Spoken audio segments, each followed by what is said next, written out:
The training station floated in the black emptiness of space like a metal flower. Its name was Harmony's Edge, and it orbited a small gray moon that nobody cared about. The station was where different species from across the galaxy came to learn how to work together. This was necessary because too many crews had died in the past year. They died because they didn't understand each other when emergencies happened. Corporal Lee Minho walked through the corridor with his hands in his pockets. He was 28 years old and had been in the Galactic Coalition Marines for 6 years. He had short black hair and a face that rarely showed what he was thinking. Other humans said he was calm. His alien crewmates said he was difficult to read, which made them nervous. Behind him, Lieutenant Park Ji-woo was reading something on her tablet. She was the medical officer, 26 years old, and she liked having all the information before making decisions. Her hair was pulled back in a tight ponytail, and she wore the standard blue medical uniform with various devices clipped to her belt. They entered the large training bay together. The room was massive, with high ceilings and walls made of thick reinforced metal. In the center was a sealed compartment where the drill would happen. Around the room, other crew members were already gathering. Commander Velthar stood near the compartment entrance. He was Vryn, which meant he looked like a large insect standing upright. His exoskeleton was dark green and shiny under the lights. He had 4 arms, each ending in 3-fingered hands that clicked when he moved them. His head had multiple eyes arranged in a semicircle, and when he spoke, a translator device on his chest turned his clicking sounds into words everyone could understand. Next to him was Dr. Kesh, a Than. The Than were aquatic, so Dr. Kesh wore a special suit filled with water. His body was long and flexible like an eel, with thin arms and delicate hands. His large eyes were adapted to seeing in deep water, and they reflected light strangely. He breathed through gills on his neck that filtered oxygen from the water in his suit. Ensign Tear was there too, standing apart from the others. Tear was Luvek, which meant his body was made of a crystalline substance that looked like colored glass. Light passed through him in strange ways, creating small rainbows on the floor. When he moved, there was a soft chiming sound. Tear was young for his species and seemed nervous about everything. Minho and Ji-woo joined the group. Velthar's eyes focused on them, which was unsettling because all of his eyes moved independently. "We will begin shortly," Velthar announced. "This drill is mandatory under Coalition Emergency Protocol 17. All mixed species crews must complete oxygen deprivation training before active deployment." Dr. Kesh's translator activated. His voice sounded wet and bubbling. "The drill simulates catastrophic oxygen loss in a sealed environment. Each species has specific survival protocols that must be followed exactly. For Vryn," Velthar continued, "we enter hibernation crouch. This reduces our oxygen consumption by 73%. We can survive at 8% oxygen for the required duration. Than must enter full gill seal in our emergency tanks," Dr. Kesh added, gesturing to a large water-filled cylinder near the wall. "We extract oxygen from specialized fluid. We can survive indefinitely if the protocol is followed correctly." Ensign Tear spoke next, his voice like glass bells through his translator. "Luvek compress our matrices. We reduce our surface area by 40%. This minimizes oxygen exposure and prevents contamination of our crystalline structure. It is painful but necessary." All eyes turned to the 2 humans. Velthar tilted his head, which made his eyes rearrange their positions. "And humans? What is your protocol?" Minho and Ji-woo looked at each other. Minho shrugged slightly. "We just breathe less," Ji-woo said. There was a pause. Dr. Kesh's suit made a bubbling sound that might have been confusion. "Breathe less," Velthar repeated slowly. "This is the human protocol?" "Pretty much," Minho confirmed. "We slow our heart rate down, stay calm. It's mostly a mental thing." "A mental thing," Ensign Tear chimed nervously. "But what is the physical procedure? What position must you assume? What systems must you shut down?" "No special position," Ji-woo explained. She was used to explaining human biology to other species. "Our bodies are pretty flexible. We just stay relaxed and our metabolism adjusts automatically. We've evolved to handle variable oxygen levels." Velthar's mandibles clicked together rapidly, which meant he was thinking hard. "But 8% oxygen is lethal to most carbon-based life within 5 minutes without species-specific adaptations." "It's not great for us either," Minho admitted. "But we can handle it for a while. Humans used to live on mountaintops where oxygen was way lower than standard. Some still do. By choice? Dr. Kesh asked, his large eyes widening. By choice, Jiwoo confirmed. This information seemed to disturb the alien crew members, but Velthar was professional. Very well. Each species will follow their own protocols. The drill will last 25 minutes total. Oxygen will drop to 8% over 15 minutes, hold there for 10 minutes, then replenish. Medical monitoring will be active throughout. Any questions? Nobody had questions. They all knew what to do, or at least everyone except the humans had elaborate procedures memorized from childhood training. They entered the sealed compartment. It was a medium-sized room designed to simulate a damaged ship section. There were supply crates, wall panels, emergency equipment, and monitoring stations. Everything a real emergency scenario would have. The door sealed behind them with a heavy sound. Red lights began flashing slowly, indicating the drill was active. Velthar moved to his designated position near the center of the room.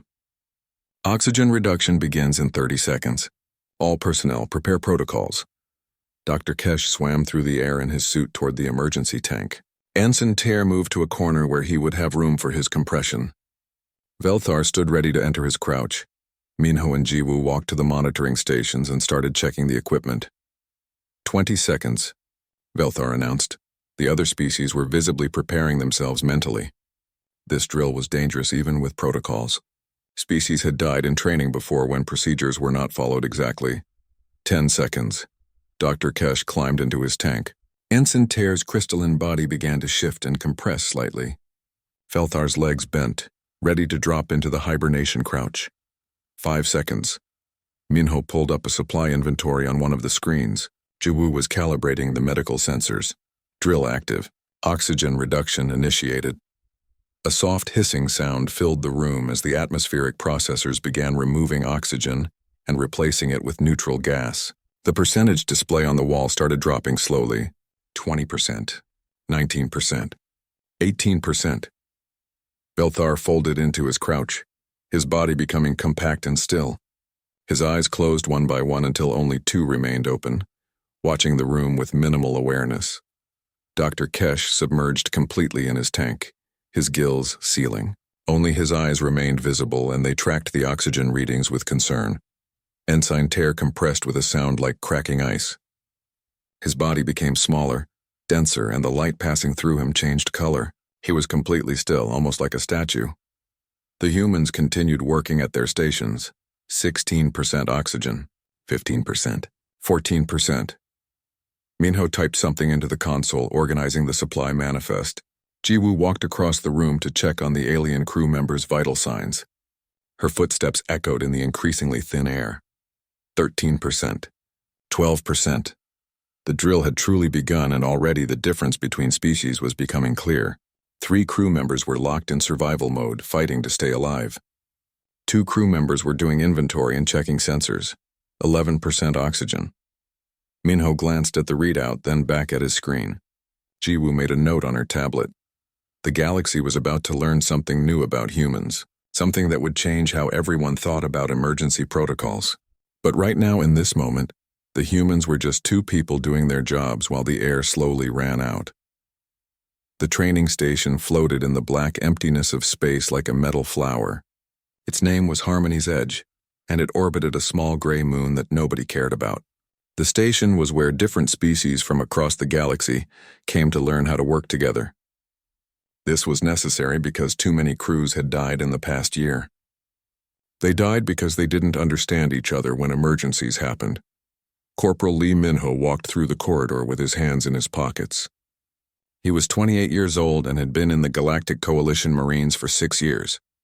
He had short black hair and a face that rarely showed what he was thinking. Other humans said he was calm. His alien crewmates said he was difficult to read, which made them nervous. Behind him, Lieutenant Park Jiwoo was reading something on her tablet. She was the medical officer, 26 years old, and she liked having all the information before making decisions. Her hair was pulled back in a tight ponytail, and she wore the standard blue medical uniform with various devices clipped to her belt. They entered the large training bay together. The room was massive, with high ceilings and walls made of thick, reinforced metal. In the center, was a sealed compartment where the drill would happen. Around the room, other crew members were already gathering. The oxygen percentage dropped steadily. The display on the wall showed the numbers in bright red, 10%, then 9.8, then 9.5. The air felt different now, thinner, like being at the top of a very tall building. Mignot could feel it in his lungs when he breathed, but it was not unbearable. Not yet. He moved to the supply crates stacked against the far wall. Each crate had a label and a contents list, but someone had stacked them in the wrong order. During a real emergency, this could waste precious time. He started rearranging them, pulling the medical supplies to the front and organizing the toolkits by priority. Jiwoo was at the medical monitoring station, reviewing the vital signs of each crew member. She frowned at her screen, then tapped it a few times to get a better reading. The sensors were working properly. What they showed was just concerning. At 9% oxygen, Commander Velthar was completely still in his hibernation crouch.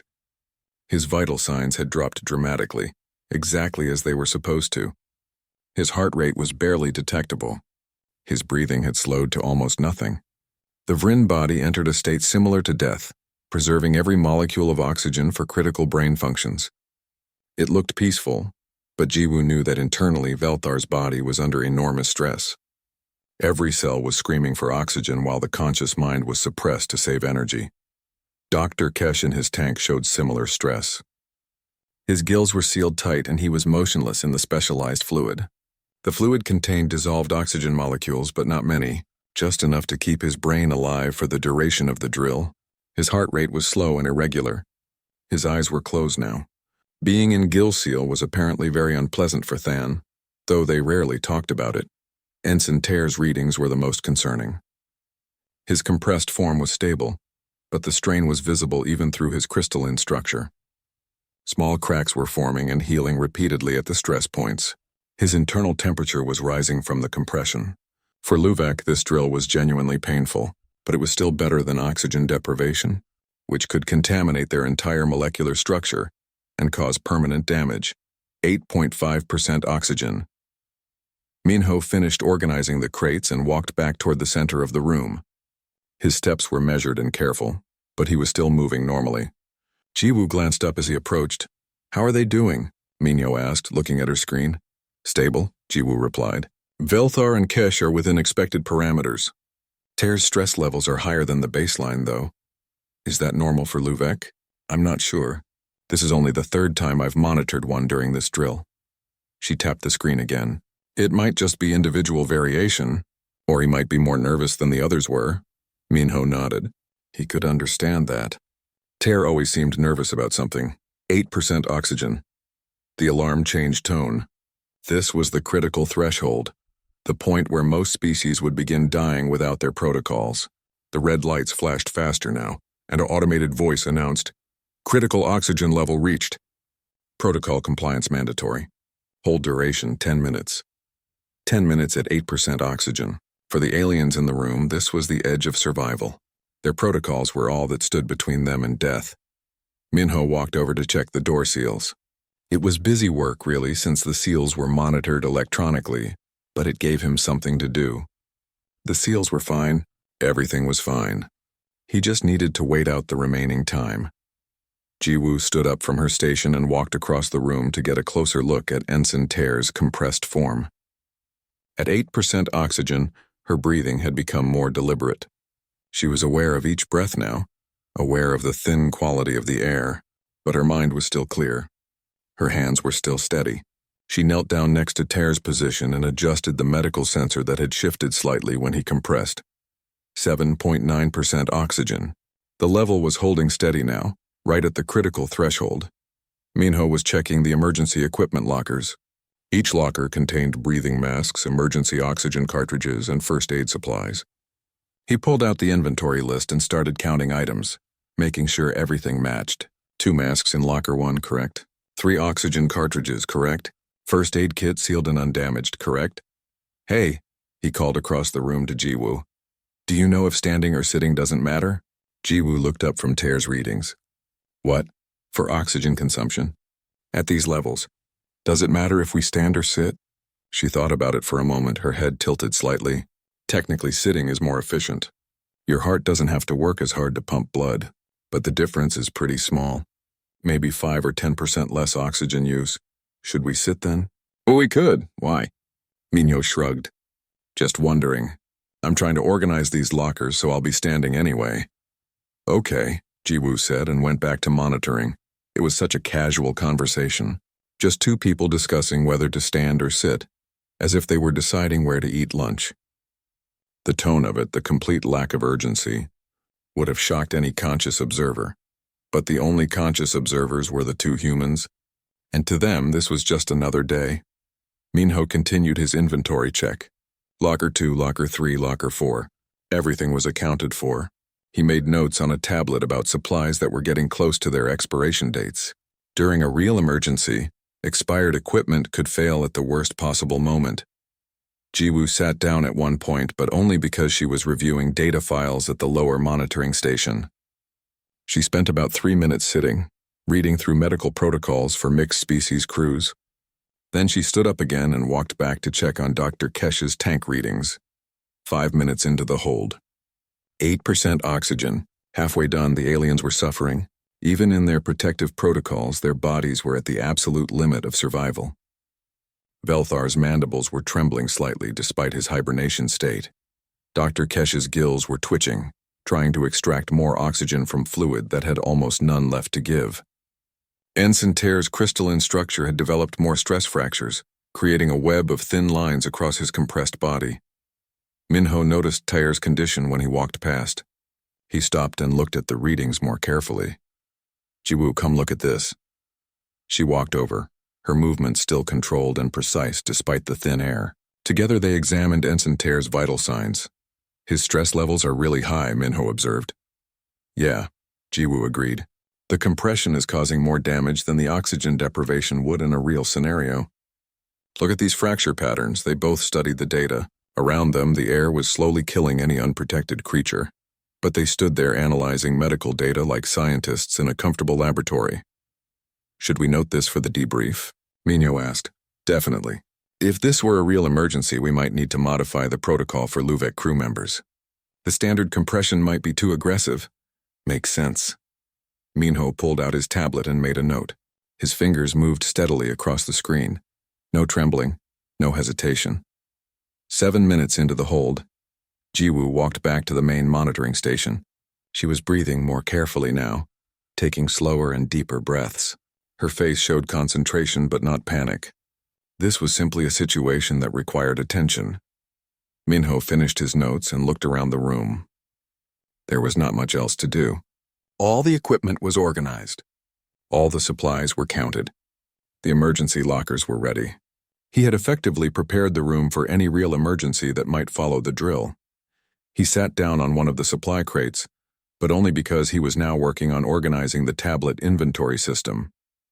His fingers moved through the digital menus, categorizing items, updating quantities. After a few minutes, he was done. He stood up again and walked to the water dispenser in the corner.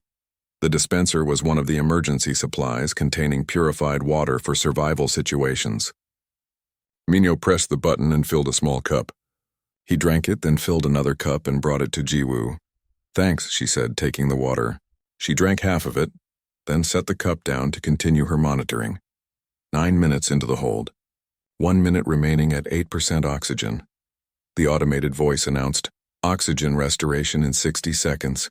Maintain protocols. Minho and Jiwoo exchanged a look. Almost done. It had not been comfortable, but it had not been that difficult either. Just a matter of staying calm and not wasting energy on panic. The aliens in the room had no such luxury. They were locked in their survival protocols, completely immobilized, experiencing the drill as a brush with death. When the oxygen returned, they would need time to recover, to let their bodies remember how to function normally. The humans would probably just go get lunch. 30 seconds remaining. Minho stretched his arms above his head, working out a small kink in his shoulder. Jiwoo saved her monitoring data to the medical archive. 10 seconds. The hissing sound changed pitch as the atmospheric processors began reintroducing oxygen. The percentage display started climbing. 8.1, 8.3, 8.5. The drill was ending, but something had changed during those 10 minutes at the edge of survival. The aliens had seen something impossible. They had witnessed humans treating a lethal situation like a... The oxygen percentage climbed slowly. 9%, 10%, 11%. Each increase brought the room closer to something breathable again, something that would not kill you if you stayed in it too long. But the recovery process was careful and controlled. Rapid repressurization could cause its own problems for certain species. At 12% oxygen, Commander Velthar began to stir. His hibernation crouch loosened slightly, and his eyes started opening one by one. Each eye focused independently before they all synchronized on the oxygen display. His mandibles clicked weakly. The translator on his chest activated with a crackling sound. "Status," he managed to say. The word came out distorted, his translator struggling with his weakened state. Jiwoo checked her monitoring station. "Everyone's stable, Commander. Oxygen is at 12% and rising. You can begin emergence protocol." Velthar's body unfolded slowly from the crouch. Each movement was careful and deliberate.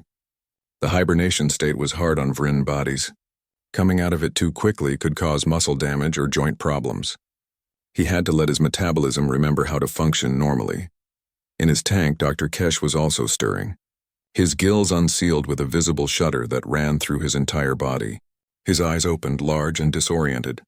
The specialized fluid in his tank began draining away, replaced with his normal water mixture. He floated there, breathing carefully, his body trembling from the stress. Ensign Ter was the slowest to recover. His compressed form began expanding, but the process was obviously painful. The stress fractures in his crystalline structure had to heal as he expanded, and each healing made a soft cracking sound. His body was hot from the compression, glowing faintly from internal heat. It would take him several minutes to return to normal size. At 15% oxygen, the room felt almost normal again. The automated voice announced, "Drill complete. Oxygen restoration continuing. All personnel may resume normal functions." Velthar was standing now, though he leaned against the wall for support. His exoskeleton was still trembling slightly. He looked at Minho and Jiwoo, who were standing near the monitoring stations looking tired but alert. "How?" Velthar began, then stopped. His translator clicked and buzzed as he searched for words. "How are you standing?" Minho looked down at his legs as if checking that he was indeed standing. "Should we not be? You should be unconscious or dead, or at minimum severely impaired." Velthar's eyes fixed on them with an intensity that suggested he was questioning reality itself. 8% oxygen for 10 minutes is lethal to humans. This is documented. It's not great, Jiwoo admitted, but we trained for this. Mental discipline helps a lot. Dr. Kesh had climbed out of his tank now, though he was sitting on the floor next to it. His suit dripped water onto the metal floor. "Mental discipline," he repeated. His voice still had that wet, bubbling quality, but now it also sounded exhausted. "We have mental discipline. Every species has mental discipline. That is not enough for this." "Maybe human mental discipline is different," Minho suggested. He genuinely seemed unsure. He was not trying to brag. He was trying to understand why this was confusing to them. Ensign Ter finally finished expanding. His crystalline body still showed the faint lines of stress fractures, though they were healing. He made his chiming sound and his translator activated. "You were working. During the hold, you were moving around, organizing equipment, checking systems. This should be impossible." "We were just staying busy," Jiwoo explained. "Keeping our minds occupied helps with the stress." "Occupied," Velthar said slowly. He pushed himself away from the wall, standing on his own now, though still shaky. "You kept your minds occupied during a lethal oxygen deprivation event by doing inventory. And checking the door seals," Minho added. "And organizing the emergency lockers. The medical supplies were all mixed up with the tools." There was a long silence. Dr. Kesh looked at Ensign Ter. Ensign Ter looked at Commander Velthar. Commander Velthar looked at the two humans who were standing there, as if they had just finished a light workout, instead of surviving at the edge of death. "Explain to me," Velthar said carefully, "what happened during the hold. From your perspective." Minho and Jiwoo looked at each other, silently deciding who should explain. Jiwoo gestured for Minho to go ahead. "Well," Minho began, "the oxygen started dropping, right? We could feel it getting thinner. So we just stayed calm and focused on our breathing. We slowed our heart rates down, kept our movements efficient. The air was thin, but it was manageable. Manageable, Dr. Kesh repeated. Yeah. I mean, it was not comfortable, like breathing at high altitude. But we have people who live at high altitude on Earth. Some of our cities are built on mountains where the air is way thinner than sea level. By choice? Ensign Tear asked. By choice, Minho confirmed. Jiwoo took over the explanation. Human bodies are pretty adaptable. We evolved on a planet with a lot of variation. Oxygen levels change based on altitude, weather patterns, even time of day in some regions. So we developed the ability to function across a wide range of conditions. But 8%, Velthar insisted. 8% oxygen is below the threshold for conscious thought in most species. Earth's mountaintops have oxygen levels around 12 to 13%, Jiwoo said. And people climb higher than that, into zones where oxygen drops to 8 or 9%. They call it the death zone, actually. The death zone, Dr. Kesh said weakly. Right, because if you stay there too long, you will die. But humans can pass through it for short periods. Some climbers spend hours in the death zone. Doing what? Ensign Tear asked, his chiming voice full of disbelief. Climbing mountains, Minho said simply. It is a sport, a hobby. People do it for fun. The three aliens just stared at them. The concept seemed to break something in their understanding of biology. Velthar's mandibles clicked rapidly. Your species climbs into lethal oxygen zones. For recreation. Some of us do, yeah. Not me personally, Minho admitted. I don't like heights. But plenty of humans do it. And this is why you could remain functional during the drill. Velthar continued, working through the logic. Because your bodies are accustomed to variable oxygen as normal operating conditions. Pretty much, Jiwoo agreed. We are not immune to low oxygen. We will eventually pass out and die like anyone else. We just have a higher tolerance before we reach that point, and we can consciously control our breathing and heart rate to extend the time even further. Dr. Kesh had recovered enough to stand now. He walked slowly toward the humans, his movements still shaky. You asked about standing and sitting, he said. During the hold, you asked if it mattered for oxygen consumption. Right, Minho said. I was wondering if we should sit down to conserve energy. And you decided not to? The difference was pretty small, Jiwoo explained. Maybe 5 to 10% efficiency gain from sitting. But we had work to do, and moving around was worth the small increase in oxygen use. Small increase, Dr. Kesh repeated. He made a sound that his translator did not interpret, but it might have been laughter or crying. For my species, the difference between standing and sitting at 8% oxygen is the difference between living and dying. It is not small. It is everything. This seemed to finally connect for Minho and Jiwoo. They looked at each other with new understanding. Oh, Jiwoo said quietly, your protocols are not just best practices. They are absolute requirements for survival. Yes, Velthar confirmed. If I had not entered hibernation crouch at the correct time and in the correct position, I would have died within 3 minutes of reaching 8%. The position matters. Everything matters. There is no room for error. And we were just walking around asking if we should sit, Minho said, understanding now why this had been so disturbing to witness. Ensign Tear made his chiming sound again. You did not know. You truly did not know that position was critical. Because for you it is not. For us it is a minor efficiency difference, Jiwoo said. Something we can choose to optimize or not, depending on what else we need to do. The room fell silent again as everyone processed this. The oxygen was back to 20% now, fully restored. The red lights had stopped flashing. The drill was officially over, but something had fundamentally shifted in how these 5 beings understood each other. Commander Velthar straightened fully. His trembling finally stopped. I need to report this. The Coalition emergency protocols assume all species have similar margins of survival. But you do not. Your margins are much wider. Is that a problem? Minho asked. A problem? No. Velthar's translator clicked. It is an advantage. A significant advantage, but it needs to be documented. Other crews need to know this. Dr. Kesh had returned to his tank, sitting on the edge with his legs in the water. Your planet made you this way. You said there was variation. But Earth sounds like it was actively hostile. It had its moments, Jiwoo admitted with a small smile. Still does. We just got used to it. Ensign Tear was examining his own crystalline structure, checking the healing stress fractures. I was in pain the entire time, he said quietly. The compression protocol hurts. It always hurts. But it is necessary. So we endure it.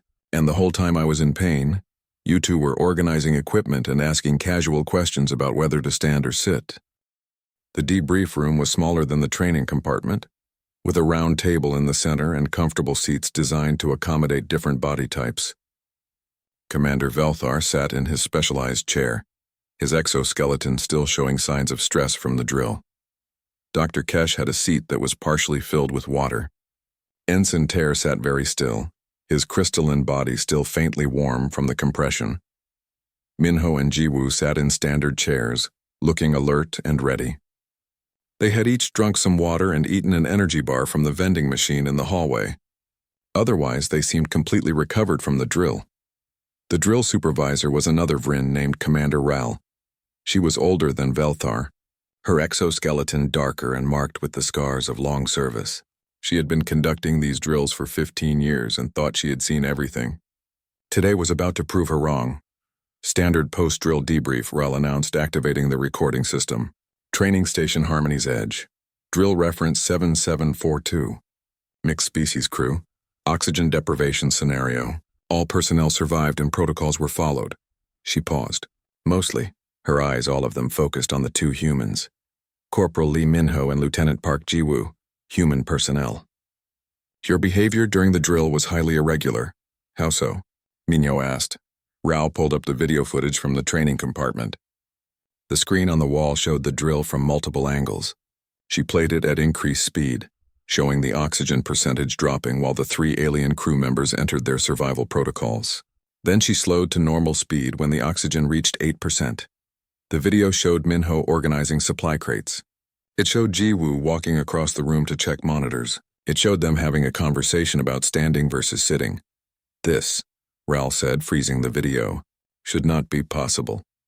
We were just staying busy, Jiwoo explained. At 8% oxygen, Ral stressed. For 10 minutes.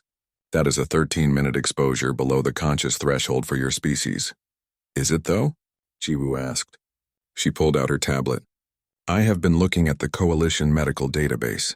The human oxygen threshold is listed as 10% for unconsciousness, but that is based on a single study from 40 years ago with a sample size of 12 humans.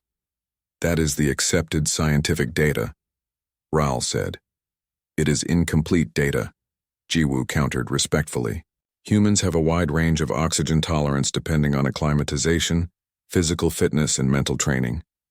The threshold is not fixed. Commander Velthar leaned forward. During the drill I was conscious enough to observe, barely. I saw the humans working. I tried to warn them that they were in danger. But they were not in danger, were they? We were uncomfortable, Minho said. But no, not in immediate danger. Humans can function at 8% oxygen for longer than 10 minutes if we need to. How much longer? Dr. Kesh asked. Minho and Jiwoo looked at each other. It depends on the person, Jiwoo said finally. Someone in good physical condition who stays calm could probably manage 20 to 30 minutes. Maybe longer. There are records of climbers spending an hour or more at similar oxygen levels. An hour, Ensign Ter chimed. At oxygen levels that would kill me in 5 minutes even with protocol compliance. Your protocol hurt you, Jiwoo said, looking at her medical data. The compression caused significant stress fractures. In a real emergency, you might actually be safer with a modified protocol. Modified how? Ral asked sharply. Less compression, maybe 40% instead of 60%. The oxygen exposure risk might be lower than the mechanical stress risk. This was heresy. The protocols were established by decades of research and testing, but the video evidence was undeniable. Ensign Ter had been in visible distress while following his protocol perfectly. Meanwhile, the humans had been walking around like they were on a nature hike. Ral was silent for a long moment, her mandibles clicking softly. Let us discuss human biology. I want to understand this. How is this possible? Jiwoo set her tablet on the table. Humans evolved on Earth, which has highly variable environmental conditions. Oxygen levels change based on altitude. At sea level, oxygen is about 21%. But humans live permanently at altitudes where oxygen is 15 or 16%. Permanently? Dr. Kesh asked. Not just visiting. Cities. Permanent cities with millions of people. They live their entire lives at reduced oxygen. Children are born there, grow up there, have their own children there. And these people are normal? Ensign Ter asked. Not genetically modified. Completely normal. Just acclimatized. And then there are climbers who go even higher. Earth's tallest mountain, Mount Everest, has an oxygen level of about 7% at the summit. 7%, Raoul repeated. People have climbed it. Hundreds of people. Some use supplemental oxygen, but some do not. They just climb through the death zone and reach the summit breathing regular air that is barely enough to keep them alive. Commander Velthar's translator clicked. You keep saying death zone. What does this mean? It is the altitude on Earth where oxygen drops below 8%, Minho explained. If humans stay there too long, they will die.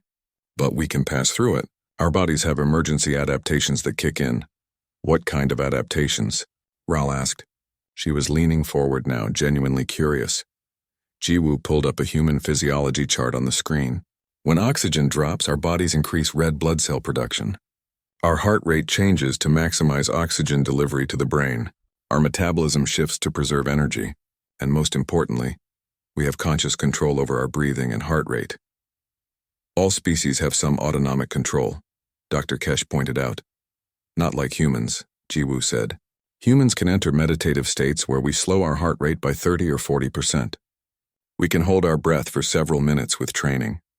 Some humans can slow their metabolism enough to survive in near-freezing water for extended periods.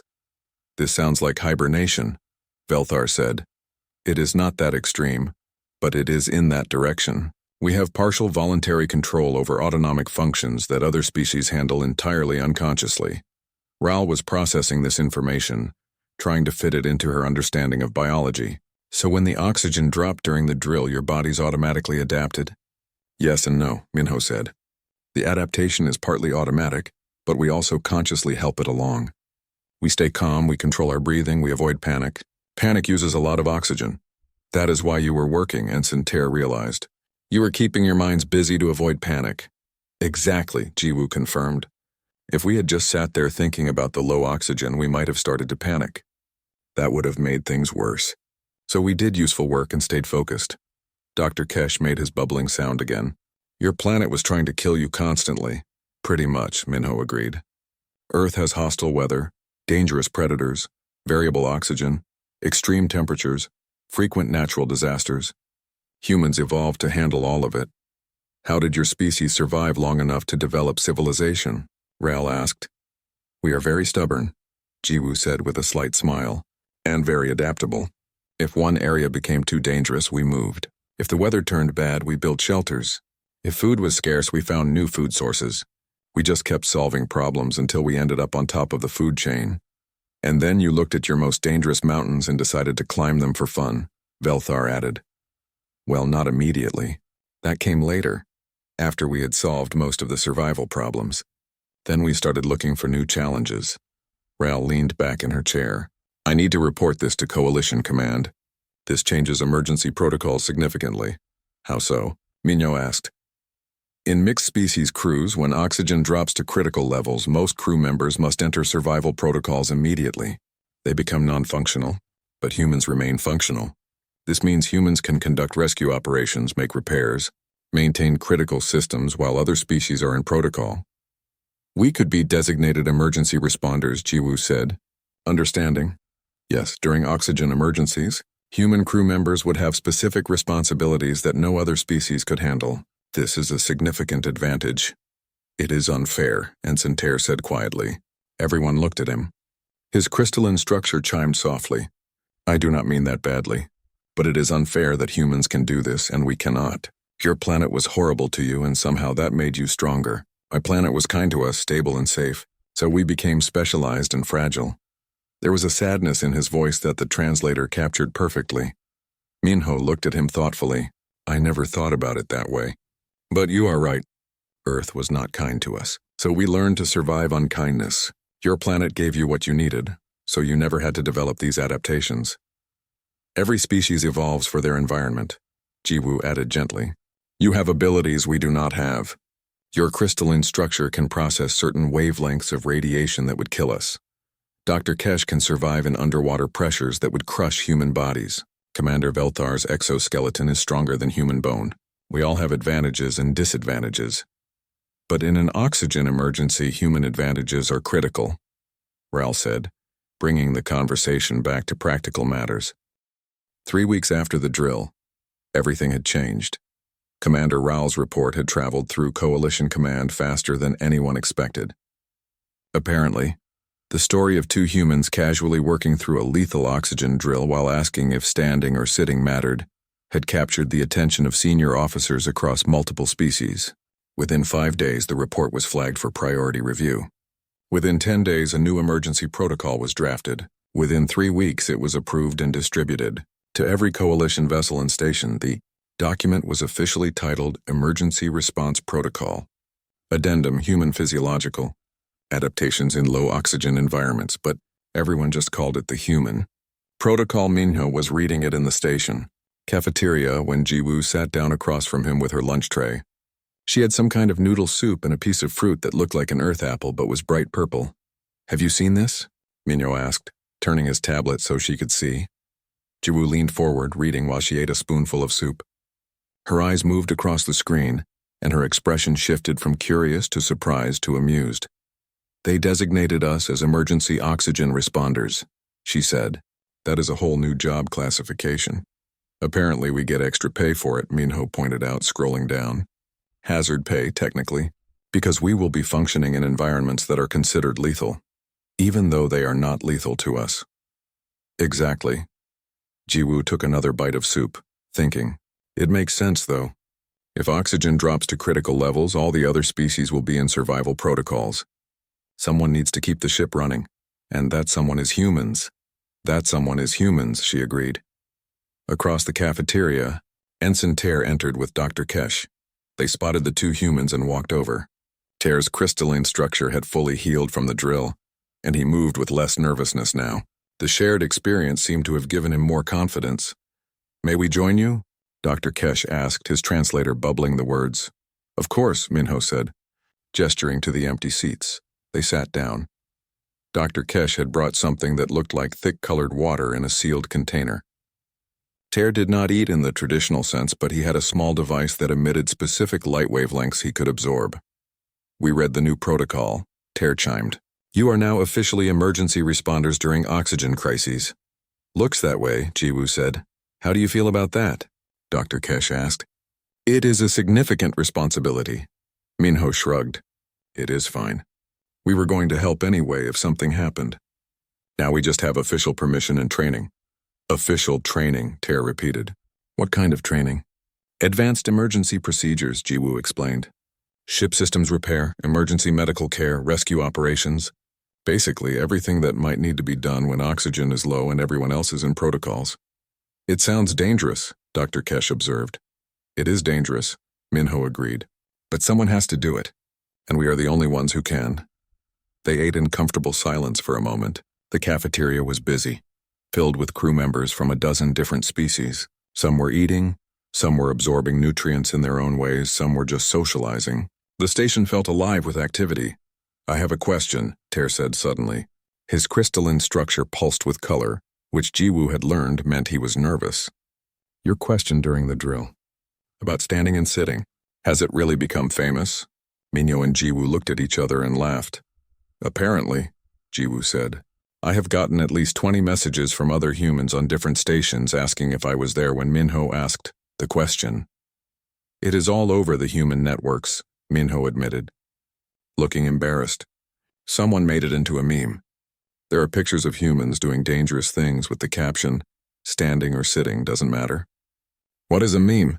Tyre asked. "A cultural joke that spreads through digital networks," Jiwoo explained. "Humans use them to communicate ideas in funny ways. And your question is now a joke?" "Not exactly a joke," Minho said carefully. "More like a symbol. It represents the difference between how humans see danger and how other species see danger. To us, it was a legitimate question about minor optimization. To everyone else, it was proof that humans are crazy." "You are not crazy," Dr. Kesh said firmly. "You are adapted. There is a difference." "Tell that to the meme creators," Minho muttered. Ensign Ter's structure chimed with what might have been amusement. "I think it is good." The question made people think about their assumptions. Everyone thought they knew human capabilities because they read the standard physiological data, but that data was incomplete. "That is a good point," Jiwoo said. The database listed human oxygen tolerance as 10% minimum, but that was based on limited testing and controlled conditions. Real-world human performance is much more variable and much more resilient. The database is being updated now, Dr. Kesh informed them. I spoke with the Coalition Medical Research Division. They are conducting comprehensive studies of human physiology across different conditions. They want to know what else the current data might be missing. That is probably smart, Minho said. Earth was harsh in a lot of ways. We might have other adaptations that are not documented. Like what? Tyre asked, genuinely curious. Jiwoo thought about it. Temperature tolerance, for one. Humans can survive in a very wide temperature range compared to most species. We can also heal from injuries that would be fatal to species with more specialized biology. And our immune systems are incredibly aggressive. Aggressive how? Dr. Kesh leaned forward, his professional interest as a biologist activated. Human immune systems attack anything foreign with extreme prejudice, Jiwoo explained. It is part of why we have such a hard time with organ transplants even from other humans. Our bodies are designed to fight off a huge variety of pathogens because Earth had so many different diseases. Earth really was trying to kill you. Ter observed. Every day, Minho agreed cheerfully. At that moment, Commander Velthar entered the cafeteria. He spotted their group and walked over, his exoskeleton gleaming under the lights. May I join this discussion? He asked formally. Please do, Jiwoo said, making room at the table. Velthar sat in his specialized chair. He looked at Minho and Jiwoo with his multiple eyes, and something in his posture suggested satisfaction. I wanted to inform you personally, he said. The Coalition has approved expanded human crew assignments on high-risk vessels. Ships that operate in dangerous regions or conduct hazardous operations will be required to have at least 2 human crew members for emergency response capabilities. Required? Minho asked. That is a big change. It is a necessary change. The incident rate on mixed-species vessels during oxygen emergencies is unacceptably high. But preliminary models suggest that having human emergency responders could reduce fatalities by up to 40%. 40%, Jiwoo repeated quietly. That is significant. That is lives saved, Velthar said. Many lives. And it is because you two asked a simple question and showed us what humans can do. Minho looked uncomfortable with the praise. We were just doing what came naturally. Exactly. Velthar clicked his mandibles in what might have been a smile. You were being human, which, as it turns out, is exactly what the galaxy needed. The conversation continued, ranging from technical details of the new protocol to speculation about future human-alien cooperation. Eventually, people finished their meals and began leaving for their duties. But before they dispersed completely, Ensign Ter spoke up one more time. I have been thinking about the drill, he said. His crystalline structure pulsed with that nervous color again. About how afraid I was. The compression protocol hurts every time, and I was terrified of making a mistake. But you two were just working and talking. No fear, how do you do that? Minho considered the question carefully. It is not that we do not feel fear, we do. But humans learned a long time ago that fear uses energy, and energy is precious in an emergency. So we trained ourselves to push fear aside and focus on what needs to be done. Push it aside, Ter repeated. Not eliminate it. Just push it aside. Right, the fear is still there. We acknowledge it, but we do not let it control us. Because your planet taught you that fear is expensive, Dr. Kesh said, understanding. Our planet taught us that everything is expensive, Jiwoo added. Oxygen, water, food, safety. Nothing came easy. So we learned to be efficient with our resources, including our emotions. Velthar made a clicking sound. This is why humans will be valuable partners in the Coalition. Not just because of your physical adaptations, but because of your mental adaptations. You see danger as a problem to solve rather than a crisis to endure. Is that not what everyone does? Minho asked. No, Velthar said simply. Most species, when faced with lethal danger, focus entirely on survival. Protocol compliance, following the established procedures. Humans apparently start organizing the supply closet. Everyone at the table laughed, even though the translators struggled to convey the exact emotion. It was a moment of genuine connection across species, built on shared experience and mutual respect. Later that evening, Minho and Jiwoo were in the station recreation area. It was a large room with various entertainment options for different species.